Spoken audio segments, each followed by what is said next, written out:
Sayyidina Muhammadin al-Mustafa wa ala alihi wa sahbihi ahli sidqi wal wafa, amma ba'du. Ya, bersama-sama kita hormati dan muliakan guru-guru kita yang hadir kesempatan malam hari ini. Al-Mukarram Bapak Kiai Haji Ahmad Dahlan Naim, Al-Mukarram Kiai Haji Ahmad Aswandi Hamid, Ustaz Asladi dan para asatidz lainnya, bapak-bapak hadirin yang dimuliakan oleh Allah, dan tak lupa yang kita hormati dan muliakan Ketua DKM Masjid Nurul Iman Cikajang, Jakarta Selatan, yang mulia Ustaz Dr. Andes Haji Hasan Abdul Ghani. Alhamdulillah, pagi malam hari ini kita bisa hadir berkumpul di masjid yang kita cintai ini dalam rangka tawakuf penutupan sementara kegiatan majelis taklim di masjid kita yang memang rutin diadakan setiap malam Jumat dan Senin siang untuk laki-laki. Dan kemarin juga sudah tawakuf pengajian ibu-ibu. Cuma bedanya kalau bapak-bapak di masjid, ibu-ibu berada jauhan masjidnya, di Al-Jahbar apa di mana? Kayaknya boleh juga tahun depan kita penutupan di Pangandaran kayaknya. Nah, ibu-ibu mulu yang diajak jalan-jalan. Bapak-bapak kayaknya mau diajak jalan-jalan ya Pak ya? Mau.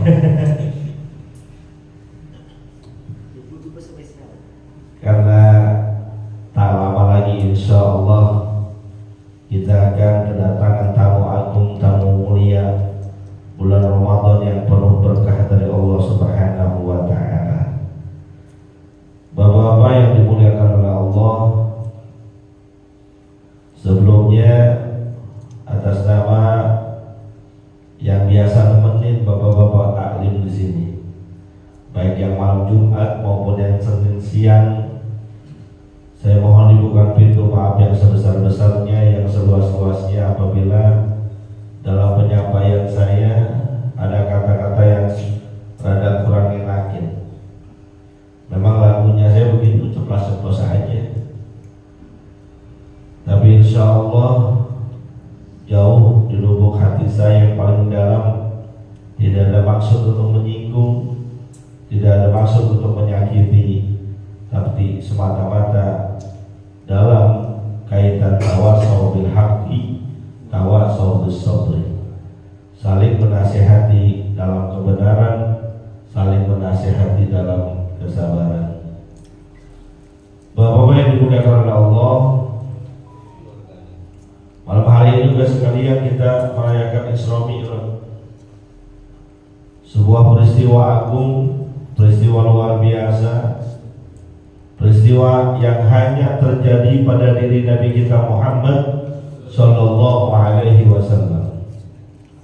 Tidak ada satupun makhluk di dunia ini yang Allah berikan anugerah luar biasa diperjalankan di waktu malam, bahkan waktu yang ditempuh bukan sepanjang malam, namun hanya sepertiga malam, diperjalankan dari satu tempat ke tempat lainnya yang sangat jauh, Masjidil Haram di Mekah menuju Masjidil Aqsa di Palestina, lalu dilanjutkan ke Sidratul Muntaha, Rabbul Akhdar, menerima perintah sholat. Sebuah perjalanan suci, sebuah perjalanan hebat yang hanya bisa dilakukan oleh makhluk yang maha hebat atas izin dan takdir zat Allah yang maha hebat dan luar biasa. Maka hadir yang dimuliakan oleh Allah,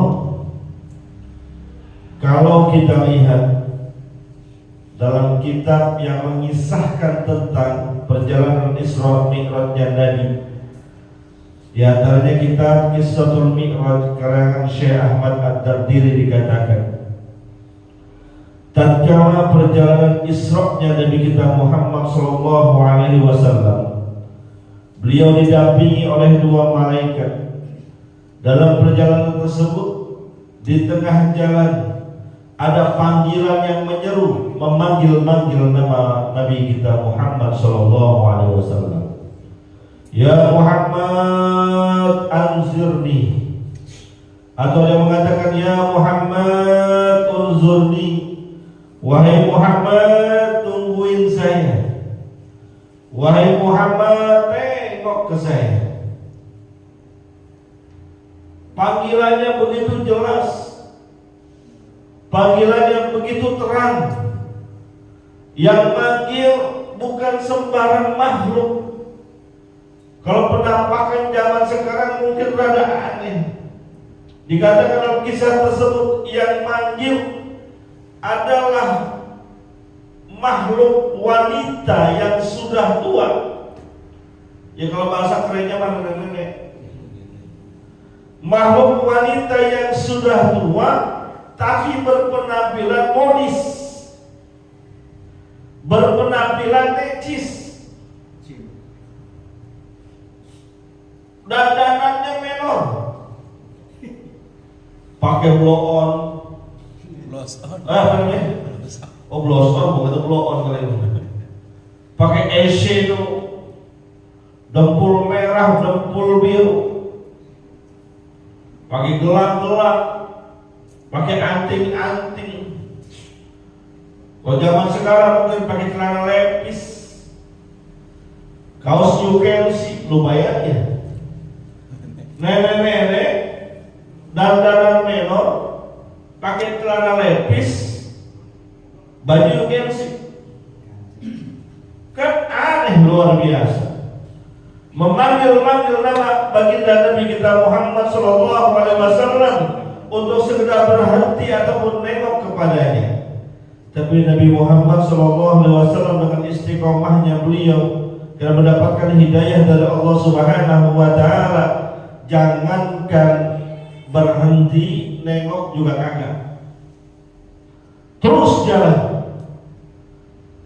Setelah melewati panggilan tersebut, bertanya beliau baginda Nabi kita Muhammad kepada dua malaikat yang mendampinginya, wahai malaikat, itu tadi panggilan apa dan dari siapa? Manggil kagak sabaran banget, seakan-akan ada keperluan buat saya. Apa jawaban dari malaikat yang mendampingi Nabi kita Muhammad sallallahu alaihi wasallam? Ya Rasulullah, bagus waktu dipanggil tadi engkau tidak berhenti dan juga tidak nengok. Emang kenapa? Sebab yang tertampak tadi itu adalah gambaran dari dunia.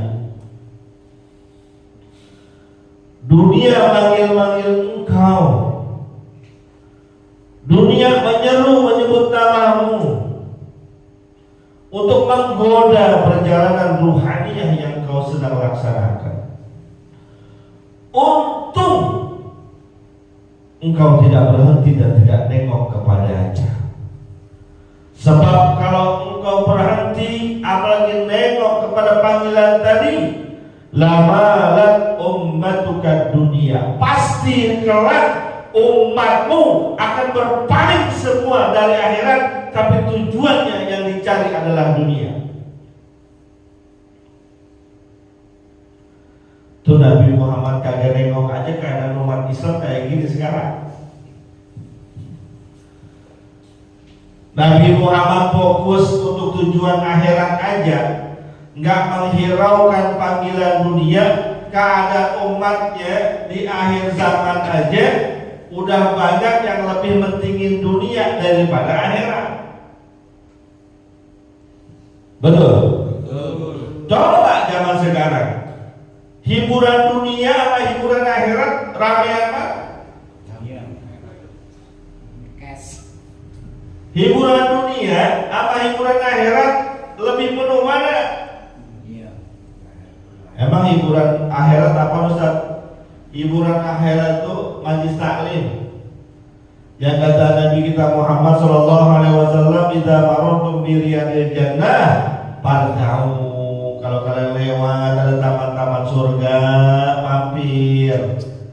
Kalau kata para sahabat Nabi, emang taman surga apa ya Rasulullah? Itu adalah halaqah ilmu, tempat-tempat kajian pengetahuan agama.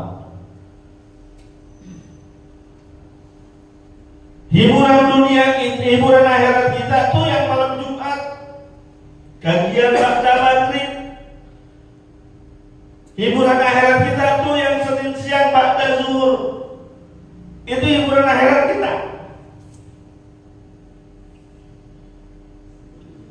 Kalau hiburan dunia, ya banyak. Tontonan televisi, hiburan dunia. Orkes dangdut, hiburan dunia. Joget-joget, hiburan dunia. Mana banyak kan coba? Malam Jumat ada pengajian di sini. Ini Jalan Raya Cikajang misalnya, ada pengajian malam Jumat. Kia Suwandi ngajar, Kia Matahari Naim ngajar, gerimis. Malam Jumat gerimis. Kira-kira berapa orang yang datang? Ayo coba. Jemaah tetap. Ya paling jemaah tetap, Ustaz Haji Hasan, Ustaz Asrani, Pak Yudi, Ustaz Yusuf dan lain sebagainya. Tuh aja Pak. Pojok sono 1, di 2, di sono 2, sono 1. Hujan lagi, gerimis.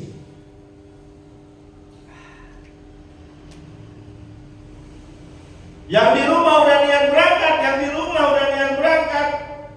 Dan sholat maghrib di rumah. Pas mau berangkat hujan, keluar palanya, keluarin tangan. Ya hujan gerimis. Berangkat gak kira-kira? Gak bakalan. Apalagi malam Jumat. Ya, ini habis mandi janabah.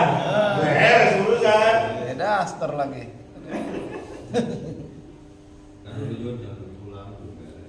Di saat yang bersamaan di Jalan Cibulan ada orkes dangdut yang main grup Pamilis. Artisnya Ani Gasela.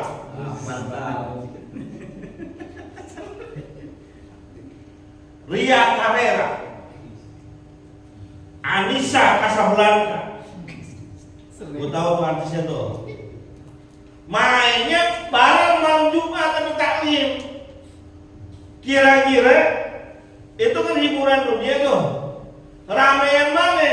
Majlis taklim malam Jumat Masjid Nurul Iman, ame dangdutan di Cibulan. Yang mana? Ya. Yang biasa ngaji juga bisa berangkat ke sono. Bukan wae. Ngaji bisa besok malam Jumat ini kita nggak ngaji, malam Jumat depan bisa berangkat, kan begitu. Kalau dangdutan malam Jumat depan belum tentu ada berangkat. Pilih ngaji apa dangdutan? Ngaji apa dangdutan? Ngaji. Oh, ngaji yang benar.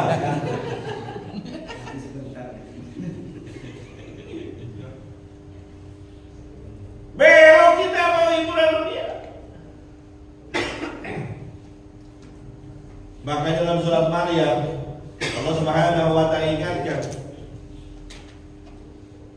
wa qala min ba'dihim khalqun adaa'us shalah wattaba'us syahawat fasawfa yalqauna ghayya. Ini umat Nabi Muhammad nih. Padahal waktu Isra Mi'raj Nabi Muhammad enggak nengok sama dunia. Enggak berhenti untuk urusan dunia, tapi digambarkan dalam surat Maryam.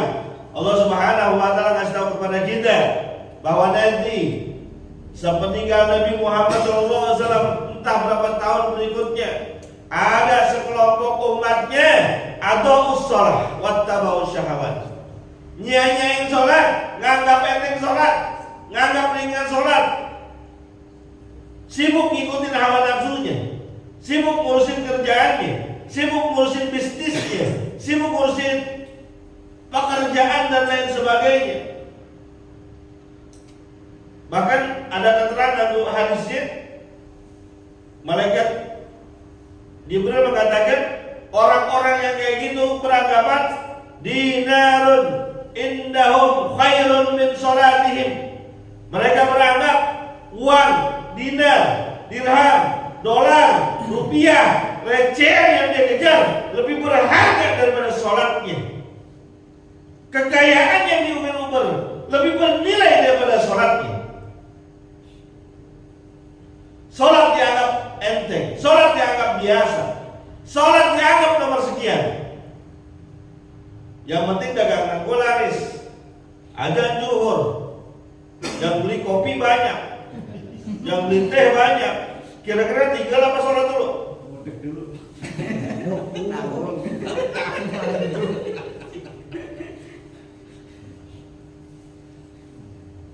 Ya kalau cuma sekedar ngelayanin kemudian segera sholat nggak apa-apa. Yang repot sholatnya ditinggalin, sholatnya dibelakangin, bahkan diakhirkan waktunya untuk urusan dunia. Mohon maaf ya, guru kita Ki Aswadi, Ki Dahlan Naim, kan khutbah kelilingan kemana-mana. Kadang-kadang ketika kita khutbah ngadepnya ke jalanan, tuh berapa banyak manusia yang ketika kita khutbah menyampaikan perintah Allah Subhanahu wa taala yang Allah nyatakan idza nudiya lis-salati min yaumil jumu'ati fas'au ila dzikrillah. Jangankan khutbah, baru azan aja kedengeran, segera penuhi panggilan Allah, tinggalkan jual beli. Dan berapa banyak ketika kita khutbah, kita sampaikan ayat-ayat Allah, berseribu ratus orang-orang pada kagak memenuhi panggilan sholat Jumat. Banyak yang naik mobilnya, yang naik motornya, yang jalan kakinya, yang gua nggak sebutin jaketnya dah. Bukan. Dinarun indahum khairun min salatihim. Mereka beranggapan daripada gua sholat belum tentu dapat duit, paling cuma dapat nasi Jumat berkah doang, mendingan gua narik. Ya kalau Jumatan kan dapat nasi Jumat berkah doang, betul? Ya kalau ada, sekalinya ada dilihat ayam di bawah ke atas ngurusin. Jumat berkah nih, kotak. Ini kalau kotak biasanya isinya kan bagus.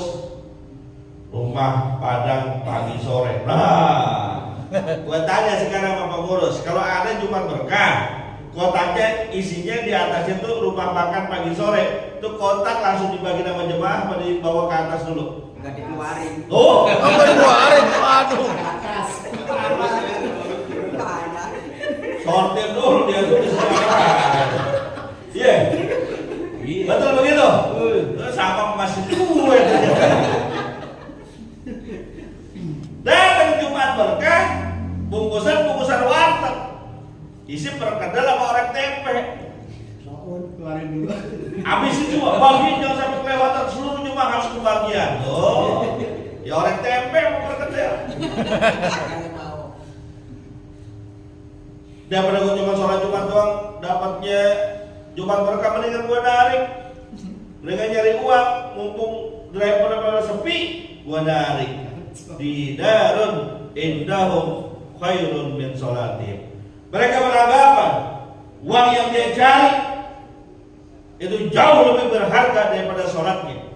Mereka beranggapan uang yang dicari jauh lebih bernilai daripada sholatnya. Padahal enggak.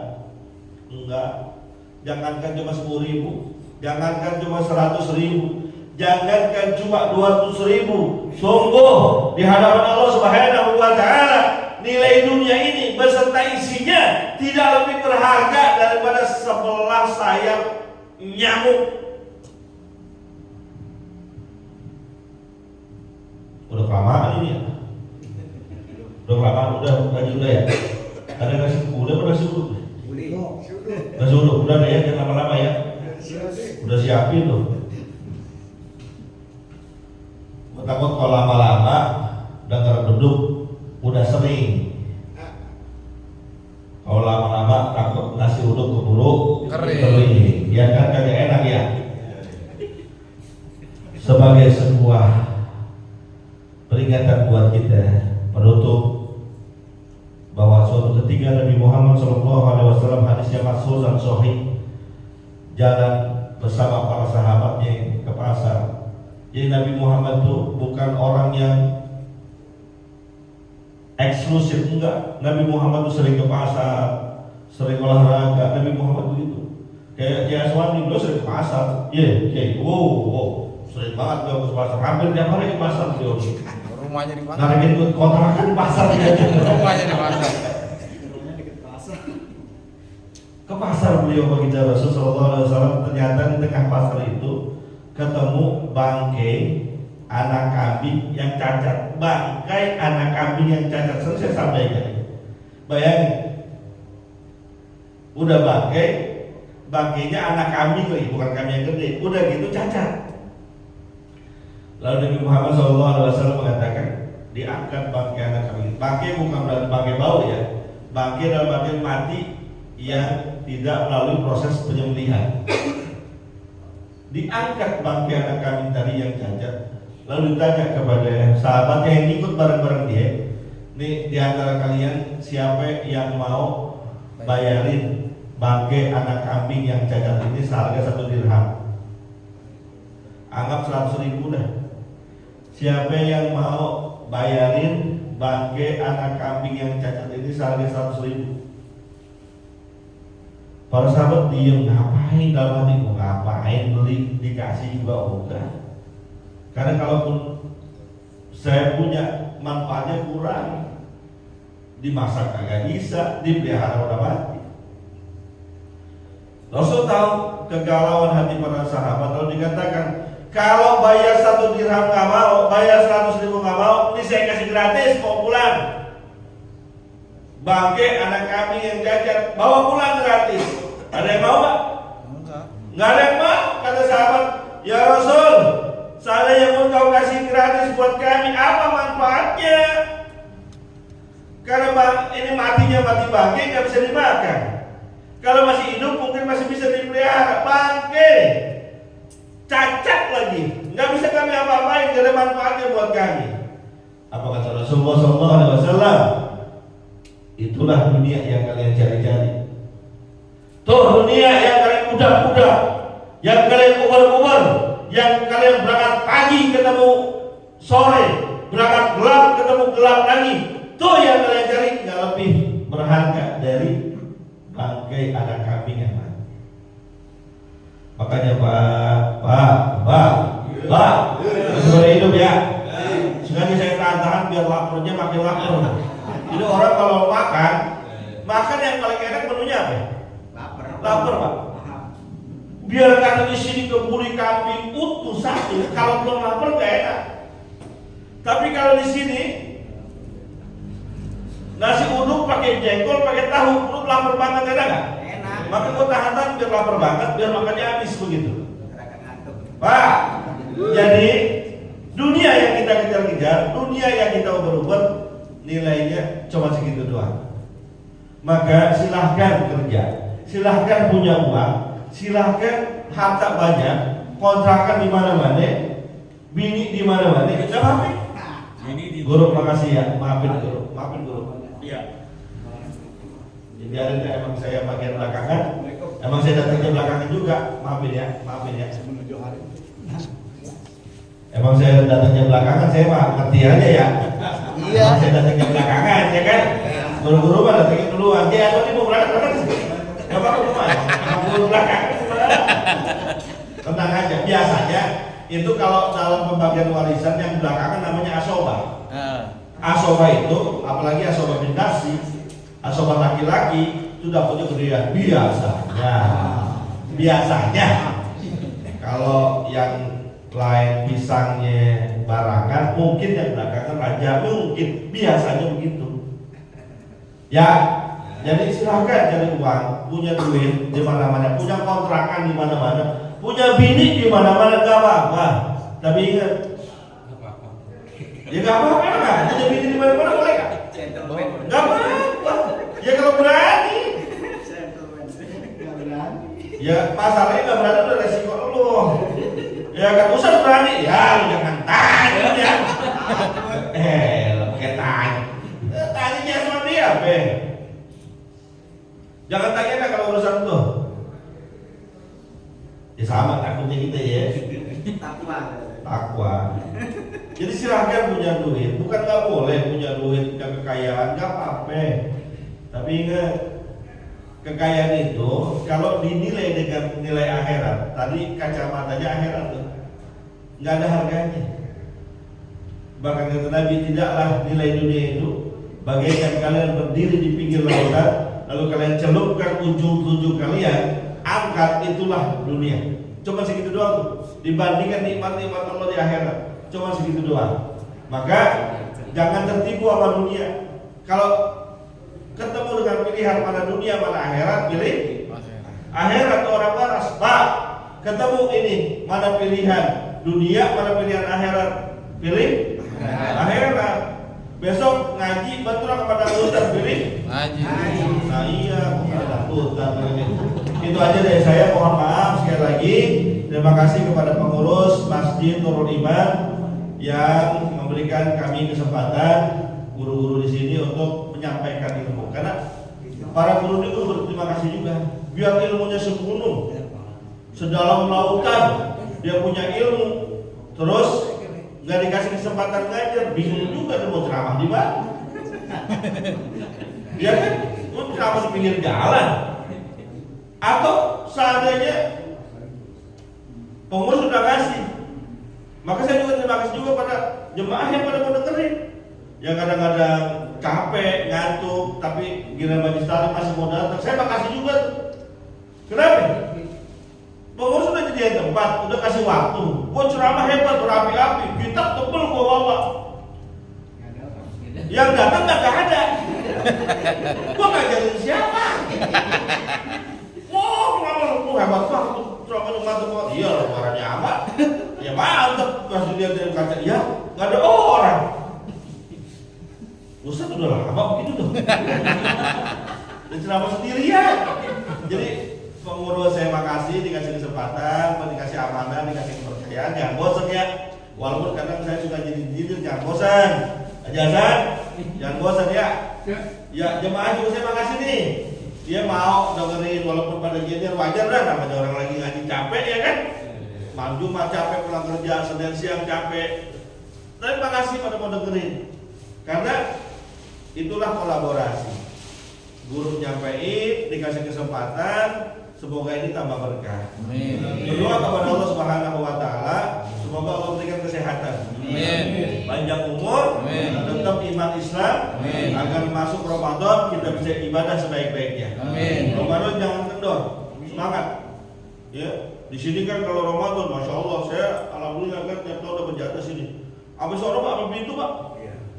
Hari ke-17 terawih apa pintu, lu bayangin. Dijadiin atu-atu suruh. Allah kasih kita keberkahan ilmu, keberkahan badan dan lain sebagainya. Berharap Ramadan ini menjadi Ramadan terbaik buat kita. Amin. Al-Fatihah.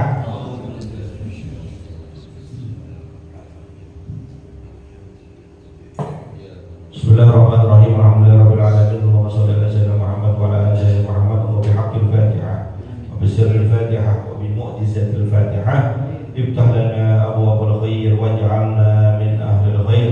Allahumma ij'al jam'ana hadza jam'an marhuma. Allahumma ij'al jam'ana hadza jam'an maghfura wa tafarraqna min ba'dihi tafarraqan ma'suma. Wa hab lana ya Wahhab ilman wa hikmatan wa rizqi ya Razzaqul lana musahhila wa bil khair ya Fattah fattah wa bil huda wa bil ilmi ya alim kullana mufaddila. Wa sallallahu ala sayyidina Muhammadin wa ala alihi wa sahbihi wasallam.